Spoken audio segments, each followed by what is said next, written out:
अस्सलामुअलैकुम, मैं हूं फ़रहान अली। आज एक नई वीडियो के साथ। तो फ्रेंड्स, आज हम बात करने वाले हैं सैमसंग के एयर कंडीशनर में जो एरर कोड्स हमारे इंडोर की डिस्प्ले पर शो होते हैं। ये एरर कोड्स हमारे सैमसंग के एयर कंडीशनर में किन पार्ट्स के मिस या ख़राब हो जाने की वजह से शो होते हैं। तो फ्रेंड्स, आज हम इस वीडियो में इन एरर कोड्स के बारे में डिटेल से बात करेंगे।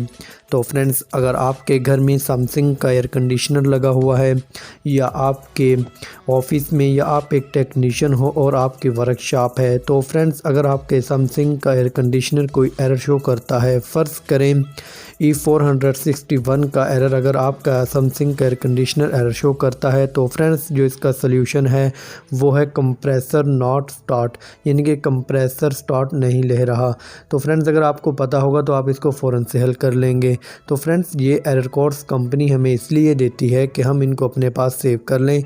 अगर ये सैमसंग का एयर कंडीशनर कोई एरर शो करता है तो फ्रेंड्स, उसको आप यहाँ से देखकर फ़ौरन से हल कर लें। तो या आप टेक्नीशियन हो तो इसकी एक लिस्ट बना लें और अपनी वर्कशॉप में लगा दें कि अगर आप कहीं से सैमसंग का एयर कंडीशनर एरर शुदा फॉल्ट, तो अगर आप अपनी वर्कशॉप में लेकर आते हैं तो आप वहाँ से देख कर उसको फ़ौरन से हल कर लेंगे। या आप इसको अपने पास मोबाइल में सेव कर लें ताकि अगर आप कहीं पर कंप्लेन करने जाते हैं तो अगर वहाँ पर सैमसंग के एयर कंडीशनर कोई एरर शो करता हो तो आप वहाँ से देख कर उसे फ़ौरन से हल कर लें। और आपको इससे काफ़ी फ़ायदा होगा, और क्योंकि आपका टाइम भी बचेगा और आपको मुश्किल भी पेश नहीं आएगी।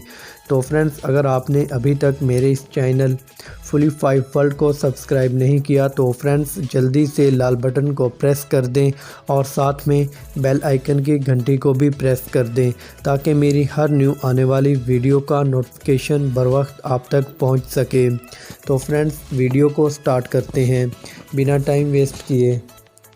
हाँ, तो फ्रेंड्स, हमारे सैमसंग के एयर कंडीशनर में जो एरर E461 का हमारे इंडोर की डिस्प्ले पर शो होता है, ये एरर कोड्स हमारे इंडोर की डिस्प्ले पर उस वक्त शो होगा जब हमारे एयर कंडीशनर में जो आउटडोर यूनिट होता है, इसमें जो कंप्रेसर नॉट स्टार्ट का फॉल्ट आ रहा हो तो ही ये एरर शो होगा।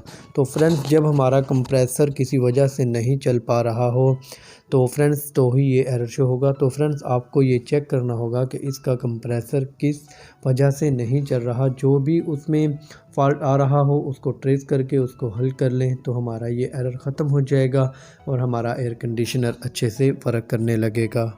तो फ्रेंड्स, जो नेक्स्ट एरर है वो है E466 का।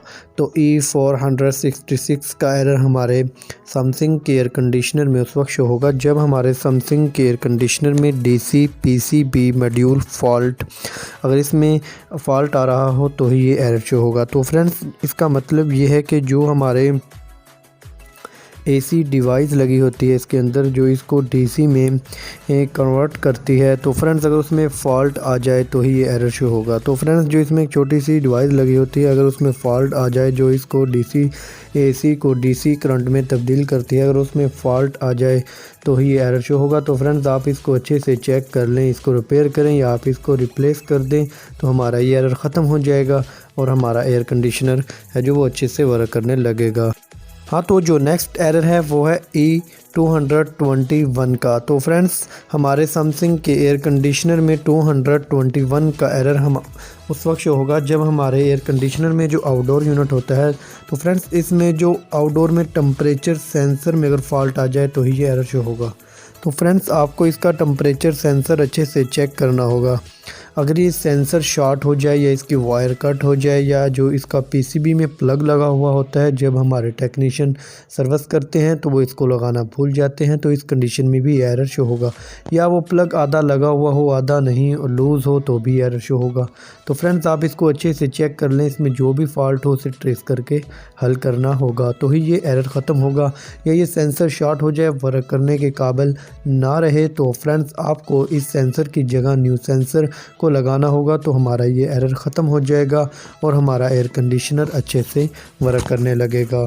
तो फ्रेंड्स, जो नेक्स्ट एरर है वो है E416 का।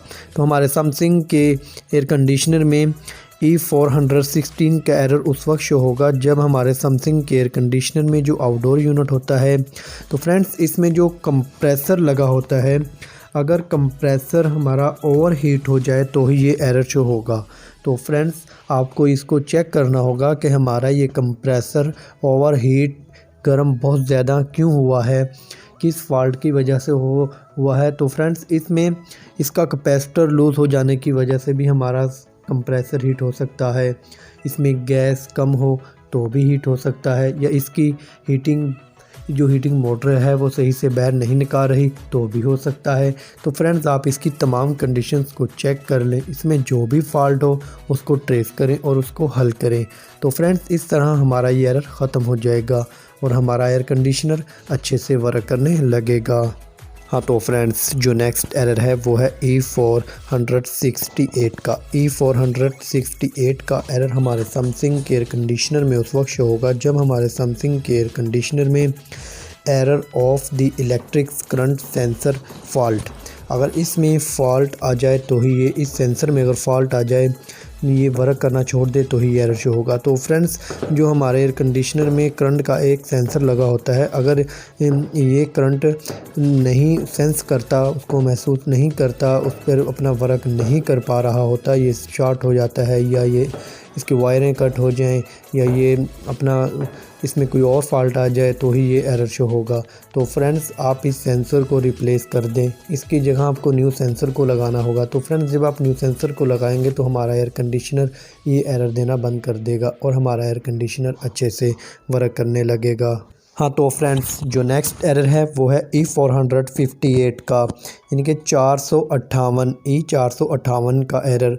तो फ्रेंड्स ये एरर हमारे सैमसंग के एयर कंडीशनर में उस वक्त शो होगा जब हमारे सैमसंग के एयर कंडीशनर में जो इंडोर यूनिट होता है फ्रेंड, इसमें जो फ़ैन मोटर लगी होती है, अगर इसमें फ़ॉल्ट आ जाए तो ही ये एरर शो होगा। तो फ्रेंड्स आपको इसकी फ़ैन मोटर को चेक करना होगा, अगर इसकी फ़ैन मोटर जल जाए या जाम हो जाए तो भी ये एरर शो होगा।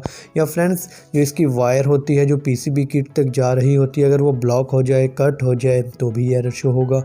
या फ्रेंड्स जब हमारे टेक्नीशियन सर्विस करते हैं जो इसका प्लग है वो लगाना भूल जाते हैं, जो इसका पीसीबी किट में प्लग लगा हुआ था, अगर वो ना लगा हुआ हो या ढीला रह जाए या लूज़ हो तो इस कंडीशन में भी एरर शो होगा। तो फ्रेंड्स आप इसकी तमाम कंडीशंस को अच्छे से चेक कर लें, इसमें जो भी फॉल्ट हो उसको ट्रेस करके हल करें। और साथ में फ्रेंड्स जो इसका ब्लोअर होता है, अगर उसमें बहुत ज़्यादा डस्ट आ जाए, मिट्टी आ जाए तो वो सही से अपना वर्क नहीं कर पाता, तो इस कंडीशन में भी एरर शो हो सकता है। तो फ्रेंड्स आप इसकी तमाम कंडीशंस को चेक कर लें, इसमें जो भी फॉल्ट हो आप उसको रिपेयर करें तो हमारा ये एरर बंद हो जाएगा आना। और फ्रेंड्स साथ में अगर इसकी जो फ़ैन मोटर जल जाए तो आपको इसकी जगह न्यू मोटर को लगाना होगा। तो जब आप इसकी जगह न्यू मोटर को लगा देंगे तो हमारा ये एरर ख़त्म हो जाएगा और हमारा एयर कंडीशनर अच्छे से वर्क करने लगेगा। हाँ तो फ्रेंड्स जो नेक्स्ट एरर है वो है E467 का। अगर हमारे सैमसंग के एयर कंडीशनर में E467 का एरर अगर हमारे इंडोर की डिस्प्ले पर शो होता है तो फ्रेंड्स ये एरर हमारे आउटडोर में जो कंप्रेसर रोटेशन एरर की वजह से आता है। तो फ्रेंड्स अगर हमारा कंप्रेसर रोटेशन उल्टा करने लगे तो ही ये एरर शो होगा। तो फ्रेंड्स आप इसको अच्छे से चेक करें कि ये उल्टा क्यों घूम रहा है, किस वजह से। तो फ्रेंड्स इसमें आप इसके पार्ट्स को चेक कर लें, अगर इसके कोई कनेक्शन अगर इसके उल्टे लग जाएं तो भी ये हो सकता है। तो आप इसको अच्छे से चेक कर लें, इसमें जो भी फॉल्ट हो उसको ट्रेस करके हल कर लें तो हमारा ये एरर ख़त्म हो जाएगा और हमारा एयर कंडीशनर है जो वो अच्छे से वर्क करने लगेगा। हाँ तो फ्रेंड्स जो नेक्स्ट एरर है वो है E469 का। E469 का एरर हमारे सैमसंग के एयर कंडीशनर में उस वक्त आएगा जब हमारे सैमसंग के एयर कंडीशनर में वोल्टेज प्रॉब्लम की वजह से आएगा। जब हमारे वोल्टेज अप लो होंगे या वोल्टेज पूरे नहीं होंगे 220-230 तक तो ही एरर शो होगा। तो फ्रेंड्स आप इसके वोल्टेज को चेक करें, अगर इसके वोल्टेज कम ज़्यादा हो तो उनको सेट कर लें तो हमारा ये एरर ख़त्म हो जाएगा। या फ्रेंड्स आप इसको स्टेबलाइज़र का लगा दें तो भी हमारा ये एरर ख़त्म हो जाएगा और हमारा एयर कंडीशनर अच्छे से वर्क करने लगेगा। हाँ तो फ्रेंड्स जो नेक्स्ट एरर है वो है E554 का।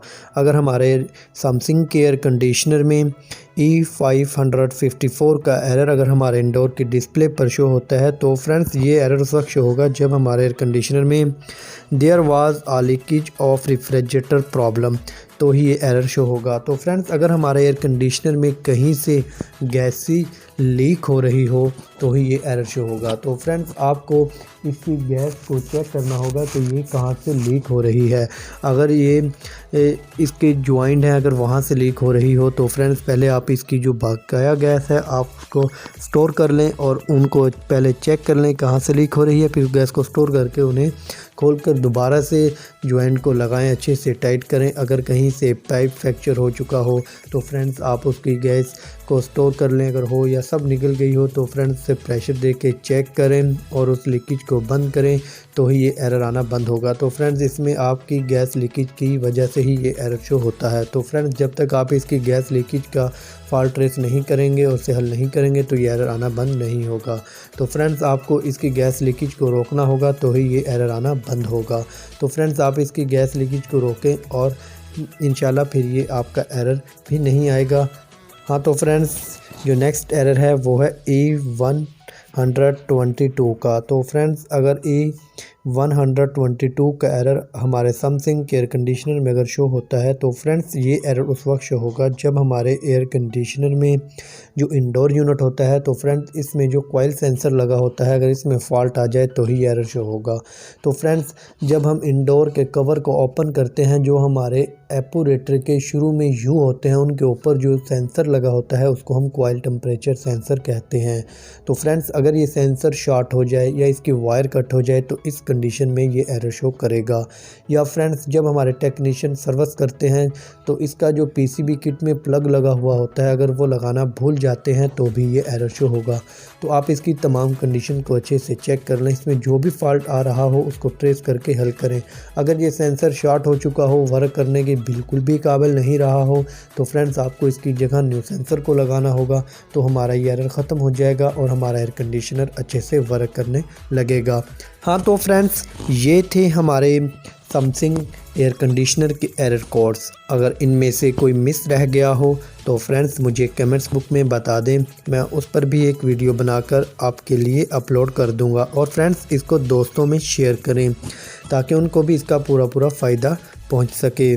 तो फ्रेंड्स मिलते हैं एक नेक्स्ट वीडियो में नई मालूमात के साथ, तब तक अपना ख्याल रखिएगा। अल्लाह हाफिज़।